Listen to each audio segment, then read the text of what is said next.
Each month, I stand at the threshold, holding the door open to you, the witch, the seeker, the mystic, who is looking to understand their path a little bit better and to understand their magic. Twice monthly, I offer classes to our community. In our Seekers Alley, I offer a free class to everyone where we discuss a very specific esoteric topic. The second class of each month is reserved for our inner circle, and this is where we go deep. This is where we take theory and we put it to action, where we can see how our magic flows out into the world to create the change we most desire. And when you support the Rebel Mystic Coven, you are directly supporting this podcast and the Unbound Priestess podcast, showing me that all the effort that goes into producing each and every episode is worth it and that you love what we produce. I look forward to seeing you in the Coven. I hope you will join me soon. Check the link in the show notes for more information or visit leandrawitchwood.com to join the Coven. This time in the Magick Kitchen, we are once again joined by probably our favorite returning guest, Ivo Dominguez Jr., to talk about protection magic. I'm Leandra Witchwood. And I'm Elyse Wells. And welcome to the Magick Kitchen Podcast, where we talk about magic, kitchen witchcraft, herbs, and everything in between.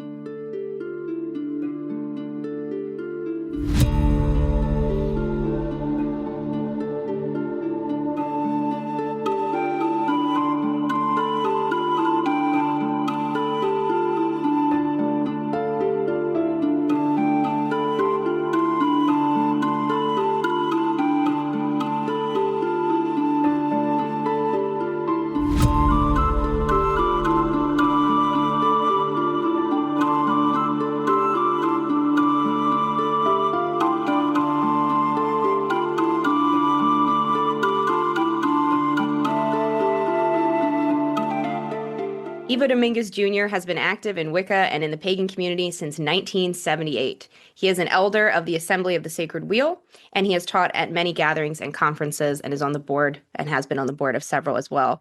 He's the author of so many books, including books on casting sacred space that we're going to talk a bit about today with our protection. And you can learn a lot more about him at evodominguezjr.com. Thank you so much for being here, Ivo. People need help with protection magic more than ever these days in America and in the rest of the world. Mm-hmm. So We're really grateful to have you here to share this wisdom with everybody. Yeah. How about we start with protection magic actually being a whole family of things rather than one thing? And I'll start with the simplest one, spiritual immunity. I mean, if we're I was just at multiple conferences and events, and I managed not to come home with any con crud. And people, how did you manage that? Well, I hydrated, took my vitamins, did all those things. But just because we're in the presence of negative energies or unhealthy atmosphere, miasma, any number of things, we don't necessarily have the full impact of it hitting us. And that mostly is about how we've been maintaining our immune systems, and everything has a physical nature and a spiritual nature. If you are attending to your spiritual immunity, you are less likely to be as deeply or profoundly affected. In effect, you've given yourself a vaccine against at least not getting the worst version of whatever's floating in the air. And there's a lot floating in the air right now because we are stewing in war and fear and distress all over the world, not just the normal level, but considerably more. So, everybody knows the old, during the COVID days of covering our faces and washing our hands and whatnot, spiritual hygiene becomes even more important during these times because things slowly accumulate and add up. There's a cumulative effect. So it may be that depending upon where you live, what your life situation is, what your particular nature is as a human being, to make sure you're doing cleansing and purification every single day and possibly more than once a day. And people go, I don't have the time for all that stuff. Really? The length of time it took to wash your hands or cover your face was not long, but it had a huge difference. So I make it a point that even if I'm in a safe place and I'm around people that I like and enjoy, people have bad days. People contribute to the background static. So I will go to use the bathroom. And when I'm in the bathroom, I'll turn and wash my hands. But while I'm washing my hands, I will also imagine that I am flushing down that stream of water, anything that has accumulated on my energy. Every time that I eat or drink anything over the course of the day, it used to be, at least when I grew up as a kid, and it wasn't just pro forma. When there was a blessing on the food, it was actually a blessing on the food. So every time I have a cup of tea, a cup of coffee, I consume anything, I take a moment to not just give thanks for it, though that's an important thing as well, but I actually use it to fortify my energy. So the starting point is simply to keep your energy clean and flowing and smooth, and use every opportunity of anything that involves consuming or touching or imagining your body to be something that's part of that cleansing process. That just makes a huge difference all by itself. Oh, and by the way, that thing that people tell you to ground and center and all that kind of crap all the time, it is valuable. It absolutely is valuable. But I'm going to suggest one other thing. So when you are feeling distressed, sometimes, especially if you are a magical person, it becomes a bit of a question of how much of this is me, my personal reaction and emotions and distress to a situation, and how much of it is being amplified, or I am echoing or mirroring or picking up on the people and things around me. So one little technique, and we could take a whole class on it, but I'm going to give the summary of it is, do that grounding and centering thing that you're bored of and tired of people telling you to do, where you become a tree, yada, yada, except you do it completely within your torso. Imagine that you are standing inside yourself and your feet are rooting into your root chakra. Your branches are reaching up towards your crown chakra, but you are completely inside your energy field. Find that center that's just your center. And it's a way of cutting off the world and just seeing the world inside yourself. Go into your inner landscape. See your personal east, your personal south, your personal west, your personal north, just from inside yourself. See what it feels like there, and then step back out into the world. Maybe you need to duck back in and check again to compare and contrast to see how much of what you're experiencing is external stuff that you're picking up, and how much of it is, we have feelings. Yeah, that's a great point about the miasma. For those listening, Yes. miasma is an ancient Greek concept that we just kind of accumulate gunk in the air, and it's human gunk. We can accumulate it by touching a dead body, by going near sexual fluids, but also I think of it as just an energetic sort of thing. It's funny, we talked about sacred space. I didn't get sick either. And what happened during the opening ritual for me was I had only arrived maybe 20 minutes prior, the chaos of getting your badge. And you go into the ritual, and that was my first chance to kind of put up my shields and sort of say to myself, oh, I hear some coughing around this room. Let me do something about it.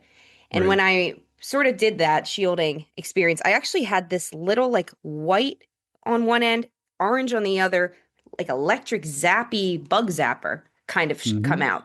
And that stayed up all weekend, and I would feel it go off. That was the crazy part. And I didn't get sick, and I think it worked.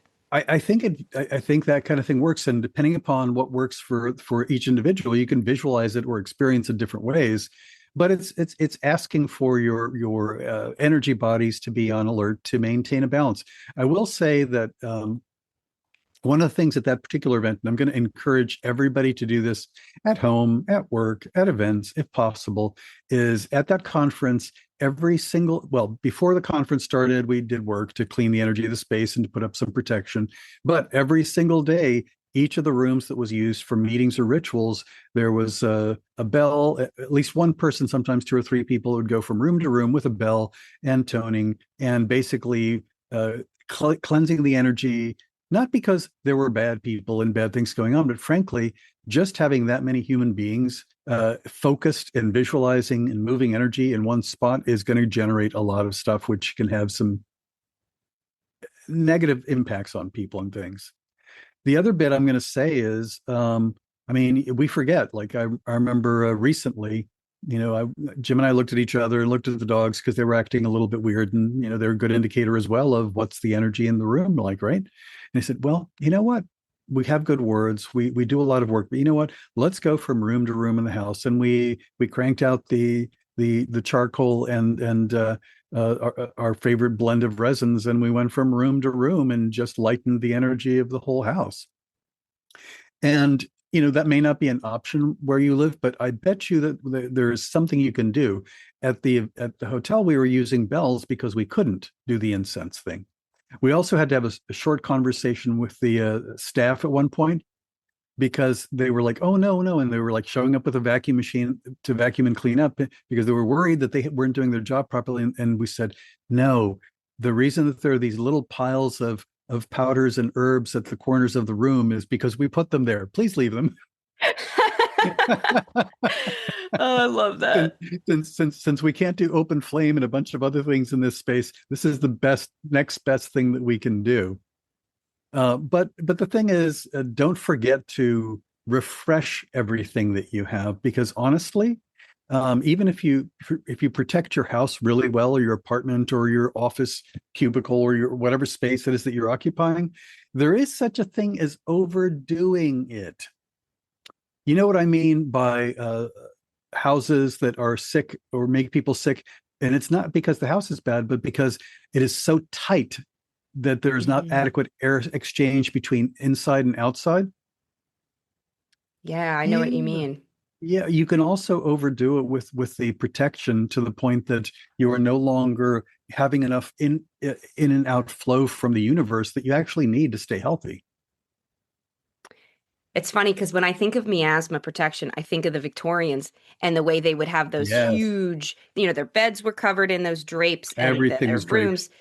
Everything was draped. And those are the most uncomfortable spaces. I think of Jane Eyre in that part where she's put in the attic and she's just suffocating.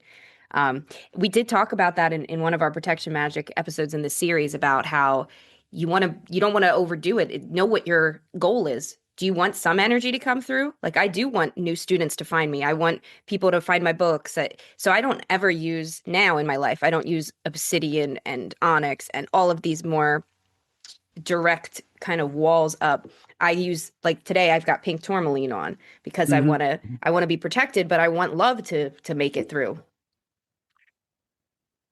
There's a lot of different kinds of protection, and it's a question of using the right one for the right purpose. I also do one that is a quick and easy, because when if you are teaching, or if you are running ritual, or if you're doing, honestly, even mundane things, if you are the focal point for people's gaze and attention when you are doing your work, that means that you are looming loud and big in their inner landscape and in their projection of what the world is like, so that whether or not they're magical people, or whether or not they have any intention to do so, they are messing with your energy. I mean, the most common problem with the evil eye is not evil eye cast with intention, but when people gaze upon you in a covetous or envious or any number of strong emotions kind of thing. So one of the things that I often do when I'm doing work in the world is I will people talk about shielding, and I'm going to make a distinction between shielding and warding, a couple of things. But what I'll do is often I'll raise some energy, and I will expand it until it comes out to the edge of my aura. And normally people say, well, and then you put up the blah blah blah, and they describe how they see it. Honestly, I put a little puff of energy and I actually disconnect it from my energy, so that it is actually no longer directly attached to my energy, and I actually view it like astral flypaper. It's that's good. It's just sticky, and the reason I use that image is it's sticky, so things will stick to it.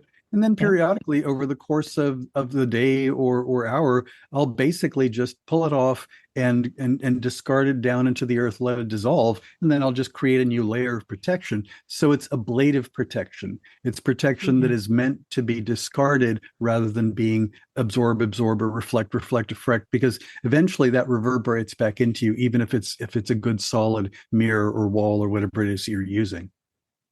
Yeah.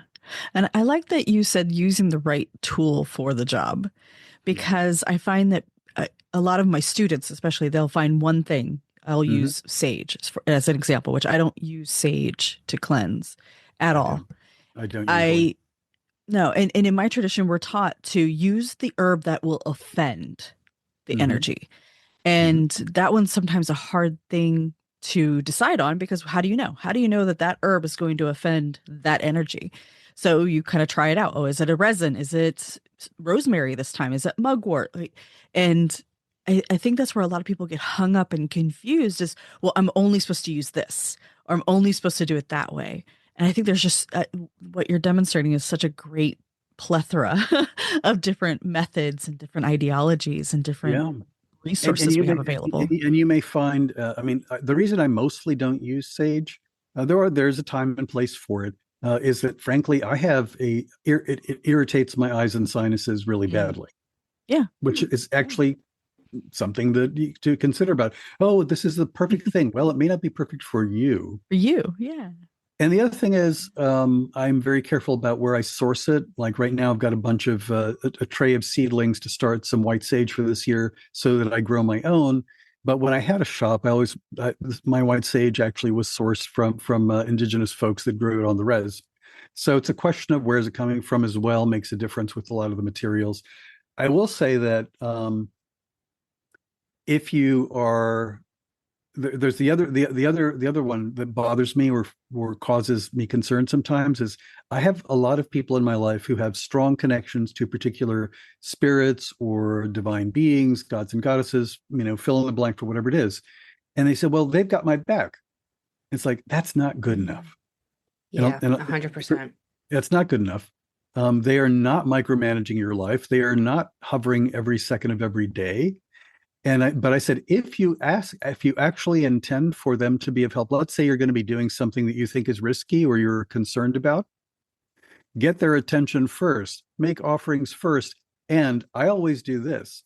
And I will actually tell them, and I give you full leave to pull my sorry ass out of the fire if I do something stupid.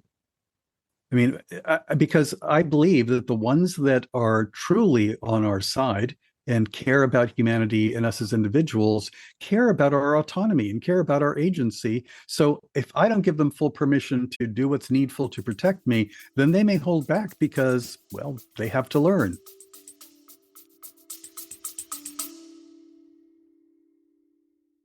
Whether you've been practicing for 30 days or 30 years, most of us reach a point when our magic feels like it's just not fully working. Like you have some powerful flashes, but your magic feels exhausted in between. And there's a reason for that.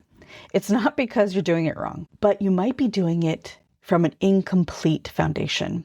You're missing something solid underneath you. Rediscovering the Divine Feminine is a 9-week live immersion through all 9 Divine Feminine archetypes, from the primordial to the mystic. This circle officially opens July 9th, complete with live sessions, digital grimoires that you put together to build something full. I include a private community space and a direct path to the Temple of 9 for those who are ready to take this journey further. To enroll by June 30th, you will receive an exclusive invitation to the pre-initiation circle on July 7th. This is a live gathering that will not be recorded. Find the details and the enrollment information in the link in the show notes, or visit leandrawitchwood.com. The map is waiting. The foundation is being built. And I know there is a version of you that is ready to take that step. Blessed be. Yeah. It's interesting. The analogy I would use for that too is like, it's like if you have that friend that you know doesn't take shit and sees what you need to see, you have to invite them with you to the thing. You do. Otherwise they can't protect you. Yeah, it's true. It's true. So even if you have a good spiritual community on the other side or with you in the here and now that are available to you, it's really good to let everyone know ahead of time what the expectations and what the permissions are that have been given for different kinds of protective work. I will say though that there's a lot of ways the use the thing that offends works. There's another one but there's multiple ways. How about this? Have you ever done an Epsom salt fire? I am chicken. I've wanted to so many times. If you have tips for safety. I've done it accidentally. So I always tell people safety matters. So, and it says, and it will not look pretty unless you've got like a ridiculous, equipment of various kinds. But I will say, and thou shalt get a small, metal pan, salt pan out of your kitchen. And in that pan, you will place a small Pyrex bowl. And in that small Pyrex bowl, you will place a small quantity of Epsom salts to make a little cone, and you will pour the 99% pure rubbing alcohol into it, and you will carefully light it, and you will carry that around the spaces that you are purifying with the Epsom fire. But here's the thing I'll say about why it works, and then when and how you might want to also use sea salt with it. Not in the same pot. I love that. Not in the same pot. So, because they do different things.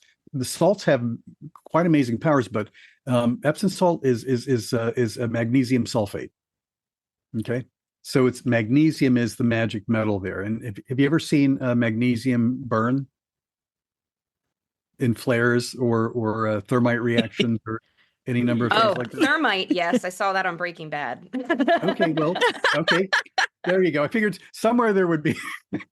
So the weird thing about when magnesium burns, in alchemy, it's called, and I don't care what, this is going to sound weird because it's not my shtick, but it's called the fire of Christ or the light of Christ, because magnesium, when it burns, actually gives off ultraviolet.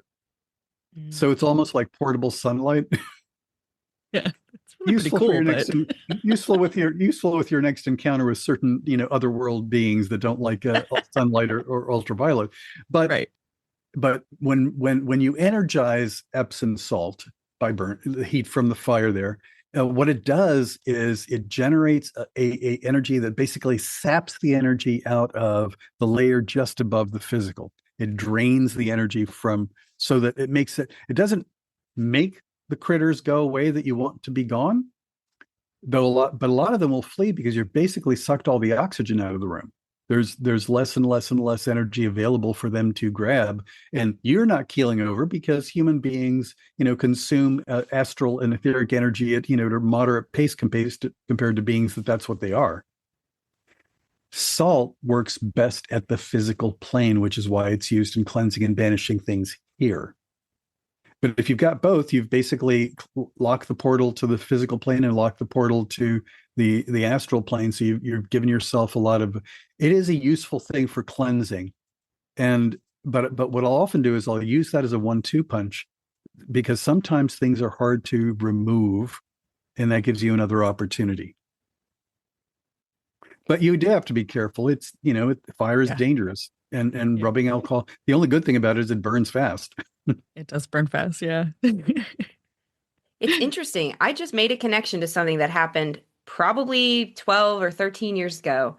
I was using as my altar at the time the bottom of a bigger pot, like a terracotta base. Mm-hmm. And I liked that it was terracotta, it was earth, it was round. So that was my whole altar, and I would take it in and out of because I had 3 roommates. But the base of it was Epsom salt mixed with Greek sea salt. And I could not get through to spirits literally at all. I thought I was just not cut out for deity work.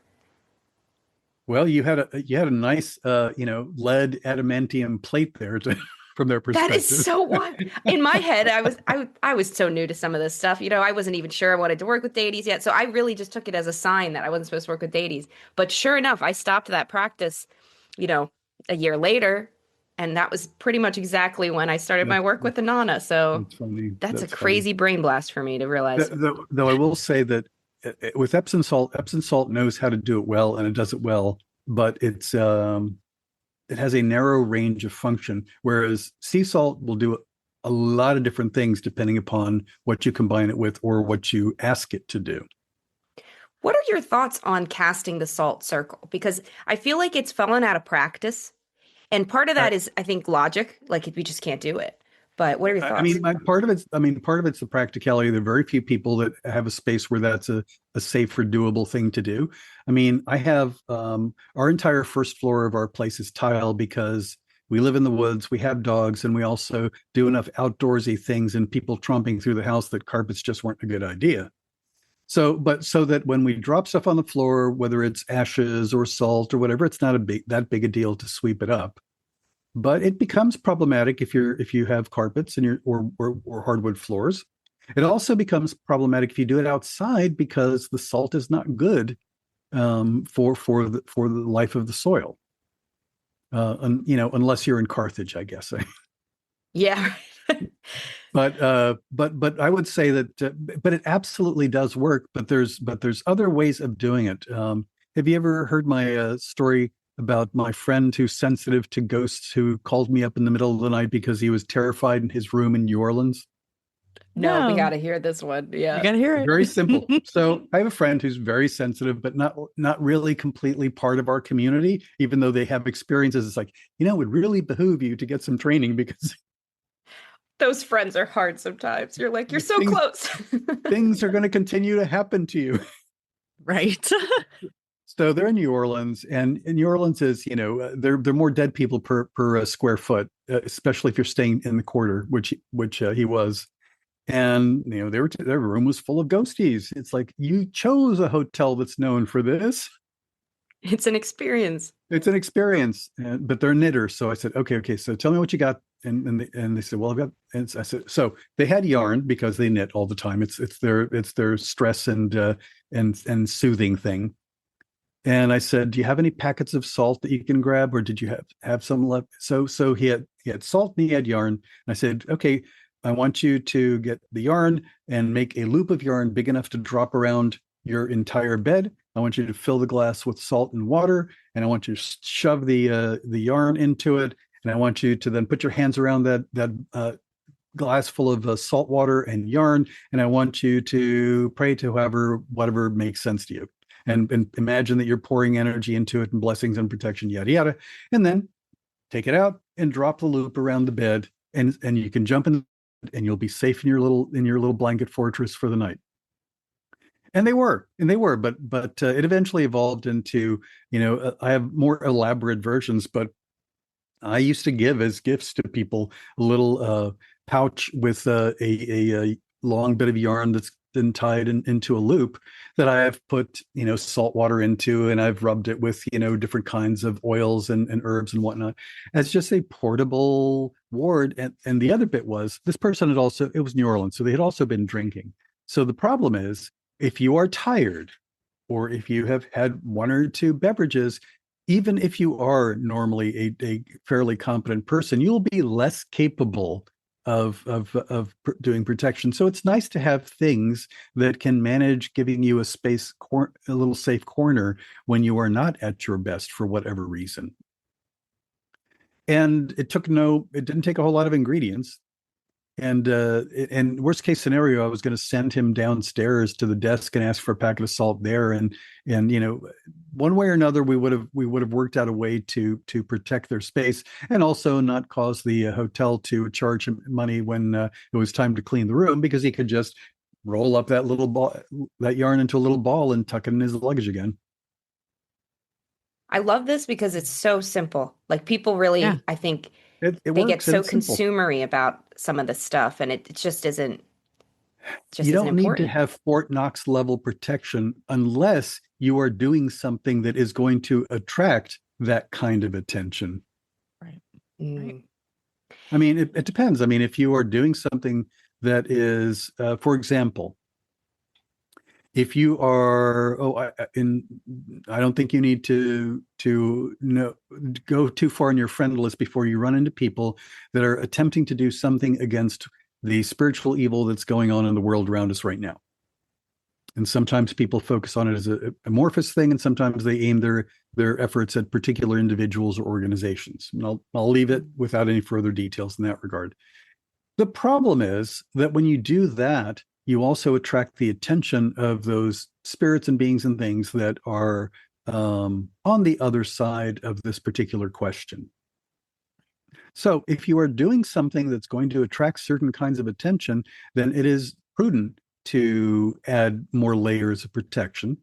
But the classic thing I say about more protection than you need, and besides the fact that it's wasteful and can lock out too much energy that you actually need and all that kind of stuff, it's like, the story I always tell is, well, if I were a cat burglar, and I wouldn't be stealing cats, I'd be going for the shiny things.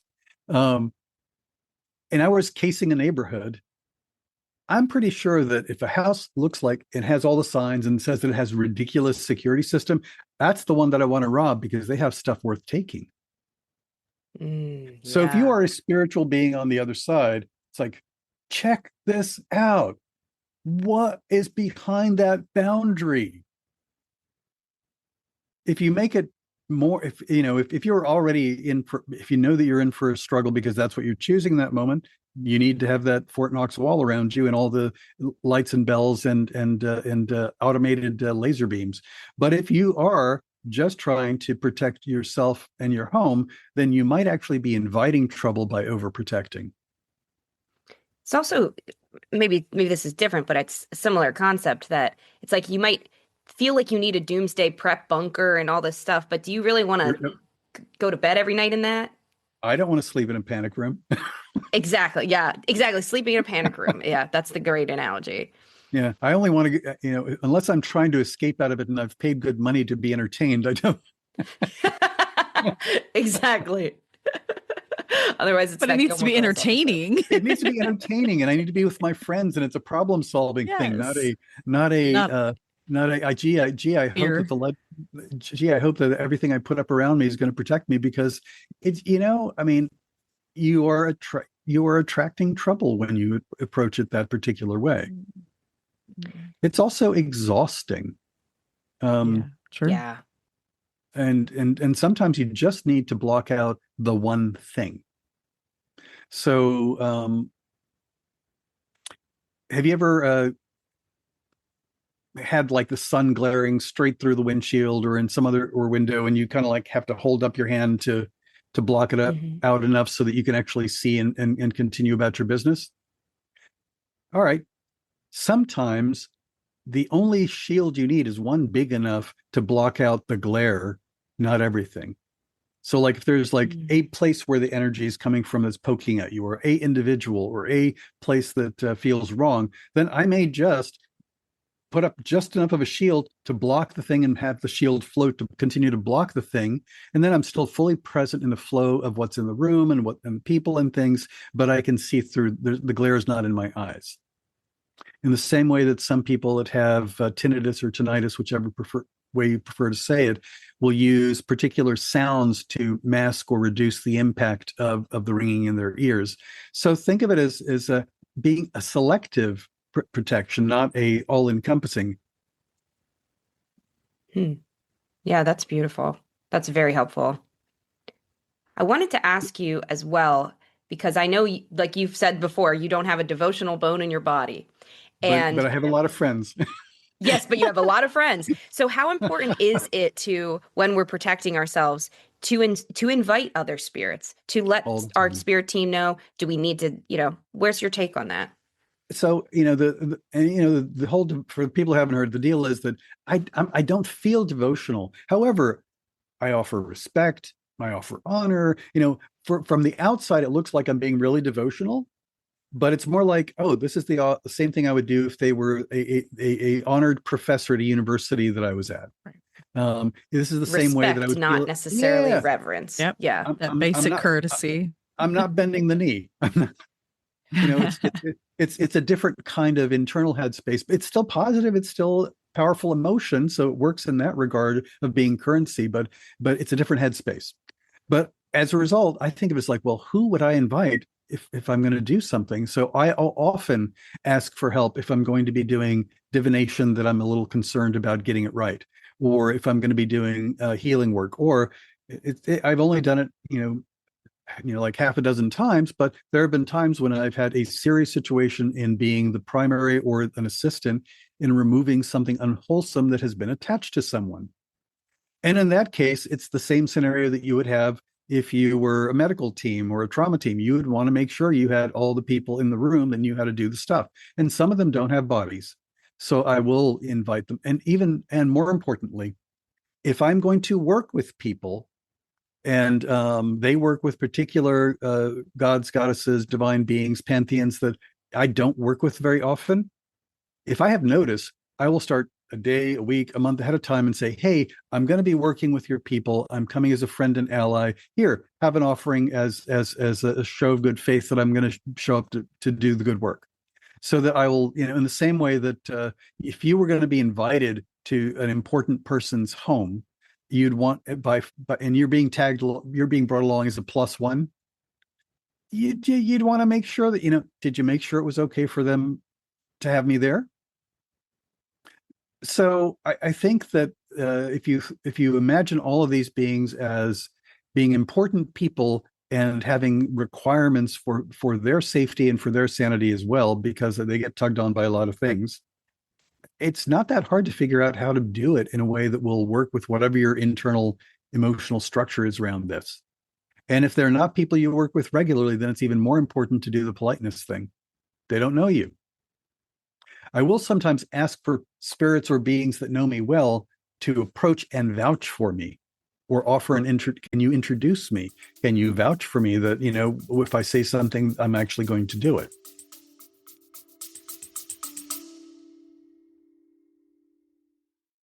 Close your eyes for a moment and imagine arriving somewhere built to hold you. Stone paths leading to hidden caves of the goddess. Salt water clearing away old patterns.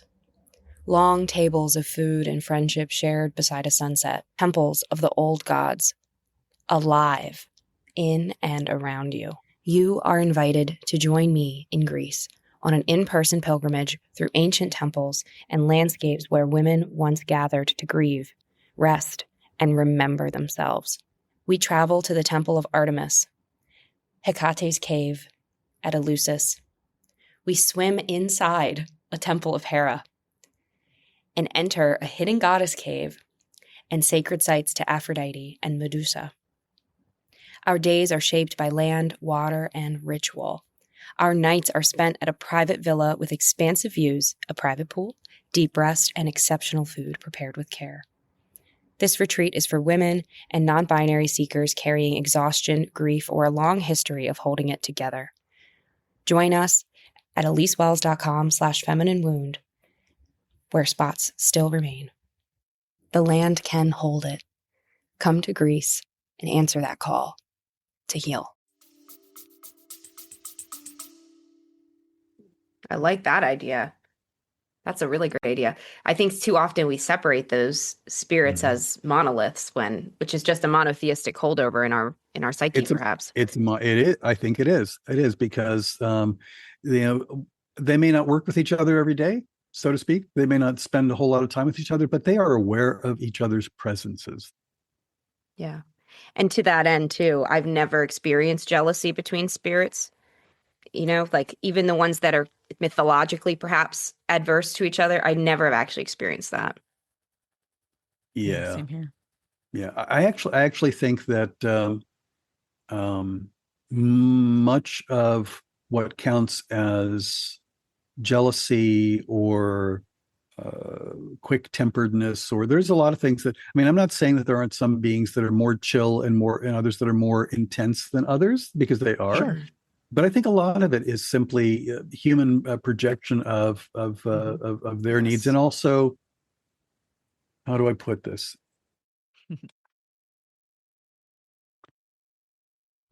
We only know what we know, and for most of us, the first template for how we view these kinds of large-scale beings comes from those mythic beings that were towered above us when we were babies in cribs.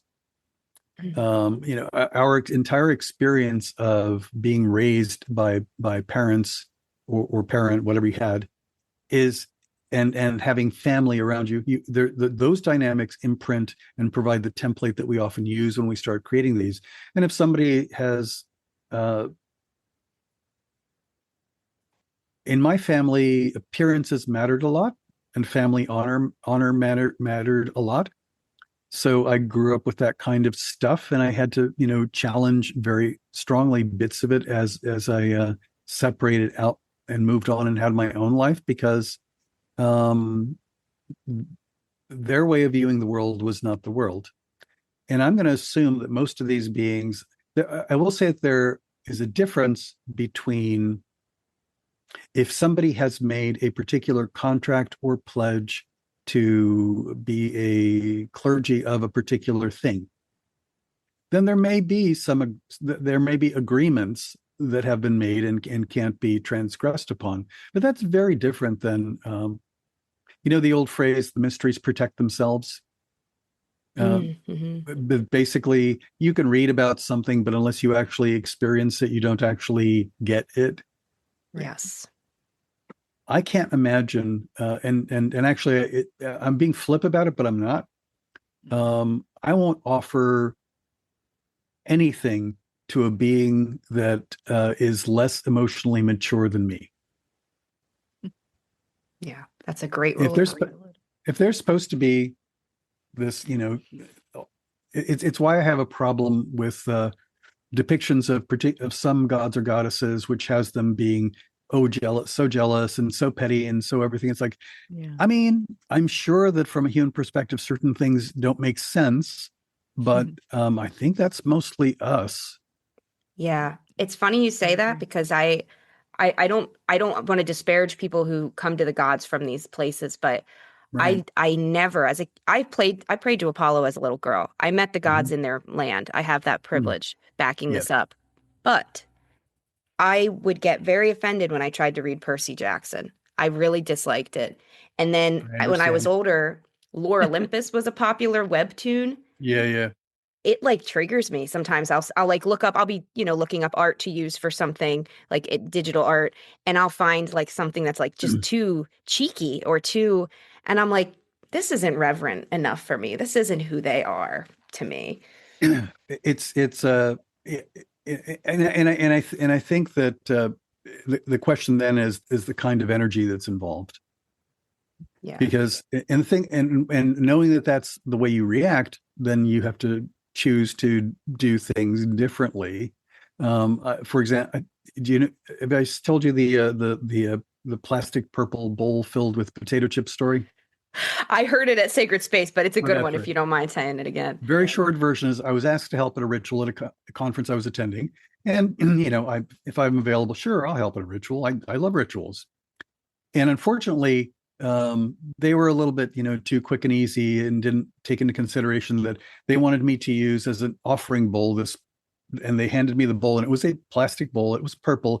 And I remembered it from the night before because it was filled with potato chips in their hotel room when we were all just hanging out and talking about the conference in general.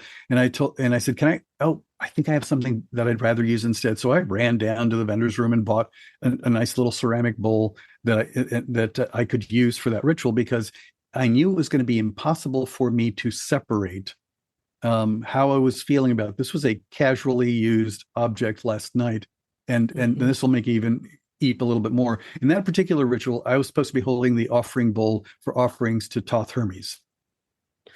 Oh no! Yeah. Oh no! And I have a thing about plastic and ritual too. I just can't do it. But the thing is, somebody else could have used that, and it would have worked okay. But it was impossible for me to use it. Yeah. So, and circling back to protection, figure out which things mean things to you. For example, there was a house that I was helping to clean up because it was continuously getting in trouble, partially because there were too many altars in the house. There were multiple people and multiple traditions sharing a house, and it was a little noisy in a variety of ways. But they also noisy. they in a lot of ways. And they also had regular seances at the house as well. And now, and the thing was, the room. So we kept cleaning up and putting up boundaries, but it didn't stop until I actually, went around and asked all of them. So, which of the things in this house do you consider a place through which spirits enter the house? So it wasn't until we had discovered, well, they come through that mirror on the wall there. Okay, so we have to do something about that. I usually see when I invite them, I'm usually standing here, and we use that door to represent the place where they're coming from. So we basically had to, and that was an internal door, not an outside door. So we had to figure out all the different places in which they were inviting things.